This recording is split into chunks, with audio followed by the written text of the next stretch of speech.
কি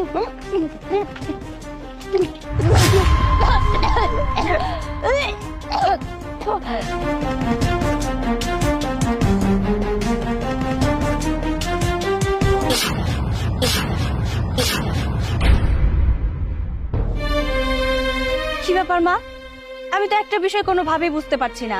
আমরা দুজনে এবারের বউ, আমাদের দু যায় না হয় আগে পরে করে বিয়ে হয়েছে, তারপরে দুজন একসাথে প্রেগনেন্ট হলাম, কিন্তু তাই বলে এই বয়সে এসে আপনিও আমাদের সাথে প্রেগনেন্ট হলেন, এটা কেমন কথা বলুন তো? আপনার লজ্জা করে না? কেন এই কাজটা আপনি করেছেন বলুন তো?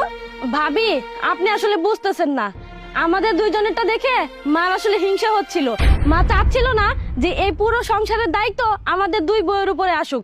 এর জন্যই তো মা এই বয়সে এসেও আরেকটা বাচ্চা নিয়ে নিল। মার আসলে লজ্জা শরম বলতে কিচ্ছু নেই। আচ্ছা মা বলি, আমাদের দুইজনের কথা তো আপনার একবারও চিন্তা করা উচিত ছিল, তাই না? আমাদেরটা না হয় বাদই দিলাম, এই